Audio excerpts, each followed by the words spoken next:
चलिए ठीक।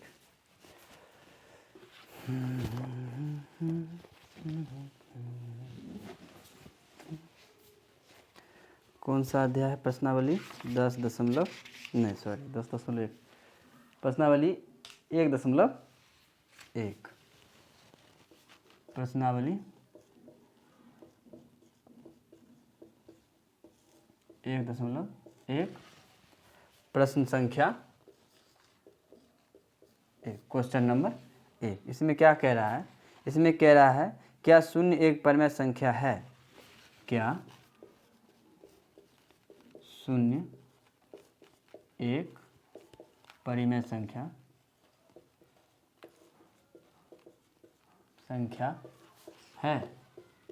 यही कह रहा है। कह रहा है क्या शून्य एक परिमेय संख्या है? यहाँ पे एक शब्द आया परिमेय संख्या, है ना। सबसे पहले हम जानेंगे कि परिमेय संख्या क्या है ना। हमने से बहुत कुछ जानते भी हैं इसके बारे में। परिमेय संख्या वैसी संख्या जिसे P/Q के रूप में लिख सकते हैं, उसे परिमेय संख्या कहते हैं, है ना। वैसी संख्या जिसे हम P/Q के रूप में लिख सकते हैं उसे परिमेय संख्या कहते हैं, ठीक है। इसका डिफिनीशन क्या होता है परिमेय संख्या का? उसमें कहता है वैसी संख्या जिसे हम P/Q के रूप में लिख सकते हैं जहाँ, ऐसे करके रहेगा, जहाँ P और Q पूर्णांक हो। क्या हो? पूर्णांक हो। और Q यानी कि नीचे वाला Q does not equal to 0, मतलब 0 के बराबर नहीं हो। ऐसे करके डिफिनेशन रहता है। क्या रहता है? वैसी संख्या जिसे हम P/Q के रूप में लिख सकते हैं जहाँ P और Q पूर्णांक हो और Q does not equal to 0। कहने का मतलब हुआ नीचे वाला जो है सो 0 के बराबर नहीं होगा, यानी कि 0 नहीं होगा। अब एक तो यहाँ शब्द था परिमेय संख्या, अब आया एक और शब्द पूर्णांक। क्या आया? पूर्णांक। देखो होता क्या है कि स्टूडेंट में परिमेय संख्या, पूर्णांक, प्राकृत, है ना, प्राकृत और उसके बाद पूर्ण, ये 3-4 शब्द आते हैं। इसमें बच्चे जो है सो कंफ्यूज कर जाते हैं, है ना। कभी वो परिमेय संख्या को पूर्णांक में, पूर्णांक संख्या को परिमेय संख्या में, ये गुडमुड हो जाते हैं, है ना। तो सबसे पहले हम जानेंगे कि ये क्या है, प्राकृत क्या है, पूर्ण क्या है, पूर्णांक क्या है, परिमेय क्या है। एक एक करके हम अगर सबको जान लेंगे तो समझने में आसानी होगी। क्या होगा? आसानी होगा। तो पहले हम जानते हैं प्राकृत संख्या। शुरू से देखते हैं। क्या देखते हैं? यहाँ पे एक शब्द लिखा आया था, बताए थे ना प्राकृत संख्या। क्या देखे थे? प्राकृत संख्या। सबसे पहले हम जानेंगे प्राकृत संख्या। हम जानते हैं कि प्राकृत संख्या वैसी संख्या जिसे हम गिनती के रूप में जानते हैं, जैसे 1 2 3 4 5 6 7 8, ये सब क्या है? गिनती की संख्या है। 1 2 3 4 5 6, ऐसे करके हम जानते हैं ना, 5 6 7 8 9 10, कैसे गिनती गिनते हैं ना, उसे कहते हैं प्राकृत संख्या। क्या कहते हैं? प्राकृत संख्या। और एक है पूर्ण संख्या। क्या है? पूर्ण संख्या। पूर्ण संख्या किसको कहते हैं? जब इसी गिनती की संख्या में 0 आ जाता है। क्या आ जाता है? 0 आ जाता है। जब 0 आ जाएगा, जैसे कहेंगे 0 1 2 3 4 5 6, है ना, इसको कहते हैं पूर्ण। क्या कहते हैं? पूर्ण संख्या। इंग्लिश में इसी को कहेंगे होल नंबर। क्या कहेंगे? Whole number. इसे कहेंगे नेचुरल नंबर। प्राकृत संख्या को कहेंगे नेचुरल नंबर, ठीक है। प्राकृत संख्या को कहेंगे नेचुरल नंबर और पूर्ण संख्या को कहेंगे होल नंबर। देखो, प्राकृत संख्या को कैपिटल एन से सूचित किया जाता है। किससे सूचित किया जाता है? कैपिटल एन से। प्राकृत संख्या को कैपिटल एन से सूचित करेंगे, प्राकृत संख्या को कैपिटल एन से सूचित करेंगे, और पूर्ण संख्या को, पूर्ण संख्या मतलब होल नंबर को W से सूचित करेंगे। किससे करेंगे? W से। समझ में आया? देखो, हम शुरू किए हैं परिमेय संख्या से, लेकिन हम अभी प्राकृत संख्या क्यों कर रहे हैं ये समझ में आ जाएगा। पहले इसको समझते हैं। प्राकृत संख्या गिनती की संख्या को कहते हैं प्राकृत संख्या, ठीक है। पूर्ण संख्या 0 जब उसमें आ जाता है तो पूर्ण संख्या 1 2 3 4 5 6 7, ऐसे करके गिनती की संख्या, जिसमें क्या आ गया? गिनती की संख्या भी आ गया। मतलब क्या हुआ? पूर्ण संख्या में अपना प्राकृत संख्या भी आ गया। क्या आ गया? प्राकृत संख्या भी आ गया। पूर्ण संख्या में प्राकृत संख्या भी आ गया, ठीक है। यहाँ तक क्लियर? अब आते हैं पूर्णांक। ये शब्द है ना पूर्णांक, तो आते हैं पूर्णांक में। पूर्णांक में आते हैं। किस में आते हैं? पूर्णांक में। पूर्णांक में क्या होता है? पूर्णांक को समझने के लिए हम एक बार संख्या रेखा को ले लेते हैं। क्या ले लेते हैं? संख्या रेखा। इस तरह के लिखा रहेगा, इस तरह से लाइन रहेगा, यहाँ 0 रहेगा, ठीक है। 0 इधर है 1 2 3 4 5, 6, 7 ऐसे करके अनंत तक चला जाएगा। कहाँ तक जाएगा? अनंत तक जाएगा। और इधर माइनस में आएगा। किस में आएगा? माइनस में। -1, -2, -3, -4, -5 ऐसे करके अनंत तक इधर भी बढ़ते चला जाएगा। हम सीधे बढ़ते चला जाएगा, अनंत तक चल जाएगा, है ना। अब देखो पूर्णांक में क्या होता है? ये वाला भी होता है 1, 2, 3, 4, 5, 6, 7, 8। जीरो भी आता है, -1, -2, -3, -4, -5 ये इस तरह के करके चला जाएगा। मतलब क्या हुआ? पूर्णांक में प्राकृत भी आ गया। क्या आ गया? प्राकृत भी आ गया और पूर्ण भी आ गया, पूर्ण भी आ गया, और ये माइनस वाला ऋणात्मक संख्या भी आ गई। ठीक है। अब देखो पूर्णांक में कौन कौन संख्या आ जाएगा? 1, 2, 3, 4, 5, 6, 7, 8, 9, 10 ये भी पूर्णांक है, जीरो भी पूर्णांक है, और -1, -2, -3, 4, -6 इसे करके ये सारे पूर्णांक हैं। कहने का मतलब हुआ ये प्राकृत संख्या भी पूर्णांक में आ गया। मतलब प्राकृत संख्या पूर्णांक होते हैं, पूर्ण संख्या भी पूर्णांक होते हैं, और ये ऋणात्मक संख्या है ये भी पूर्णांक होते हैं। इतना तक क्लियर है? पहले हमने देखा प्राकृत संख्या 1, 2, 3, 4, 5, 6, 7, 8 प्राकृत संख्या, पूर्ण संख्या जिसमें जीरो ऐड हो गया। मतलब प्राकृत संख्या में ही अगर जीरो आ जाता है तो उसे हम कहेंगे पूर्ण संख्या।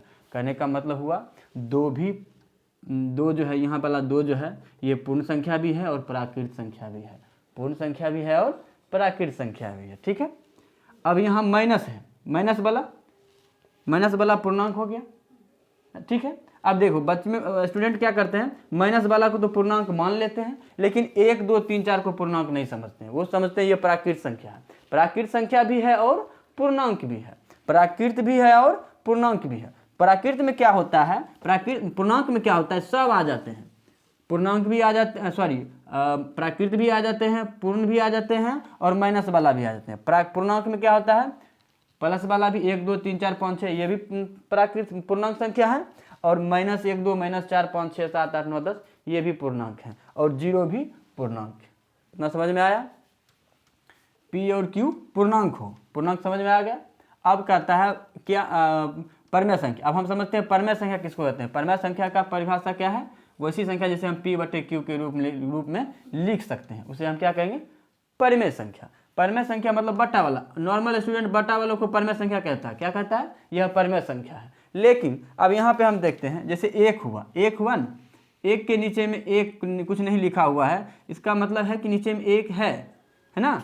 कुछ नहीं लिखा रहता है फिर भी हम जानते हैं कि नीचे में 1 होता है। जैसे 5 है, 5 के नीचे कुछ नहीं लिखा हुआ है, लेकिन इसके नीचे 1 रहता है। ठीक है। तो ये भी तो बट्टे के रूप में है, 5 भी तो बट्टे के रूप में है कि नहीं है? 5 भी है जो बट्टे के रूप में है, तो 5 भी क्या हुआ?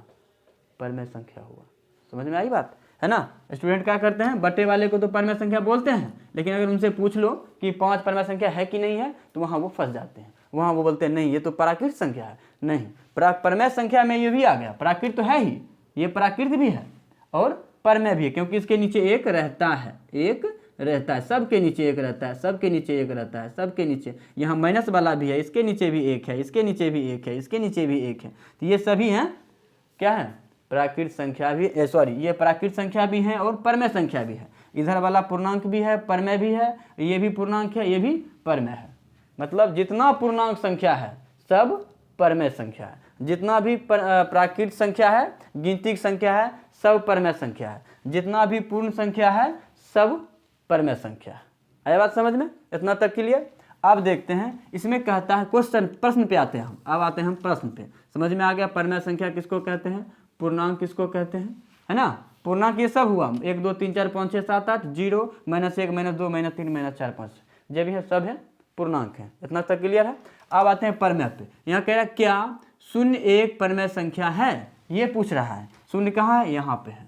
अब ये पूछ रहा है कि 0 परमेय संख्या है या नहीं। देखो सबके नीचे 1 1 है, सबके नीचे 1 1 है, कुछ नहीं रहता है तो 1 रहता है। उसी तरह से अगर नीचे में कुछ नहीं है तो 1 तो है ही, 1 तो है ही। लेकिन अगर हम 0/2 लिखते हैं, क्या लिखते हैं? 0/2, है ना। 0/2 फिर भी ये 0 के बराबर भी होगा। क्या होगा? ये 0 ही होता है। अगर 0/5 लिखते हैं तो ये भी 0 ही होता है। 0/3 लिखेंगे यह भी 0 ही होगा। मतलब कहने का हुआ कि ये इसके नीचे कुछ भी डाले हुआ 0 ही होता है ना। तो इसको भी हम P/Q के रूप में लिख सकते हैं। क्या कर सकते हैं? P/Q के रूप में लिख सकते हैं। तो 0 भी क्या है? एक परमेय संख्या है। तो यहाँ पे आंसर क्या हो जाएगा अपना?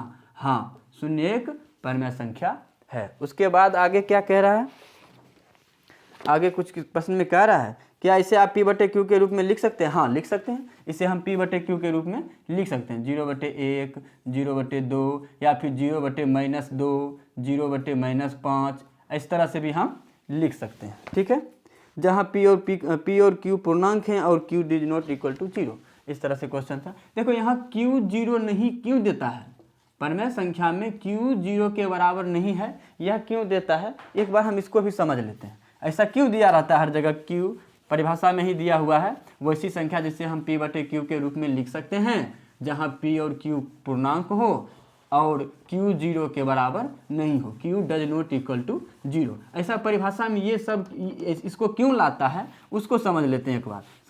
समझ लेंगे तो अपना कॉन्सेप्ट क्लियर रहेगा। उसको क्यों लिखता है उसको देख लेते हैं। जैसे कि यहाँ पे हमने बताया कि 0/1 0 के बराबर होता है, 0/1 0 के बराबर होता है, लेकिन अगर 5/0 है, क्या है, 5/0 है तो यह 0 के बराबर नहीं होगा, यह 0 के बराबर नहीं होगा। कैसे तो देखते हैं, 0 से हम भाग दे रहे हैं 5 में, ठीक है, हम क्या करते हैं, 5 लाने की कोशिश करते हैं। ठीक है, तो हम कोशिश ऐसा करते हैं 5 बार में ही लगाते हैं। 5 से अगर 0 में गुना करें कितना हो जाएगा, 0, कटेगा नहीं, ये कटना असंभव हो जाता है। हम कितनी भी बड़ी संख्या यहाँ पे लगा लें, कितनी भी बड़ी संख्या लगा लें, फिर भी ये 0 ही हो जाएगा। क्या हो जाएगा, 0 हो जाता है, चाहे छोटी लगाएं या बड़ी लगाएं 0 ही हो जाता है। मतलब इसको ऐसे समझते हैं, इसका जो जब हम 0 से भाग देंगे, इसका जो भागफल आएगा वो अपरिमित रूप से अनेक आ जाएगा, अपरिमित रूप से अनेक अनंत आ जाएगा, अनडिफाइंड, ऐसे समझो इसको अनडिफाइंड कहेंगे, यह डिफाइन नहीं होगा। इसीलिए कहता है कि यह 0 के बराबर, मतलब नीचे वाला 0 के 0 नहीं होना चाहिए, उसे ही हम परिमेय संख्या कहते हैं। क्या कहते हैं, वैसी संख्या जिसे हम पी बटे क्यू के रूप में लिख सकते हैं, जहाँ पी और क्यू पूर्णांक हो और क्यू 0 के बराबर नहीं हो। इतना तक क्लियर हुआ। 1 नंबर अपना ये क्वेश्चन प्रश्न संख्या 1 था, वह हो गया। क्या हो गया कि कह रहा है क्या 0 एक परिमेय संख्या है, तो हाँ 0 एक परिमेय संख्या है, इसे हम पी बटे क्यू के रूप में लिख सकते हैं। इसको हम 0/1, 0/2, 0/3 या फिर 0/-1, 0/-2, है ना, इस तरह से हम लिख सकते हैं। तो अपन आंसर ये हुआ, क्या हुआ, अपना आंसर ये होगा। ठीक है।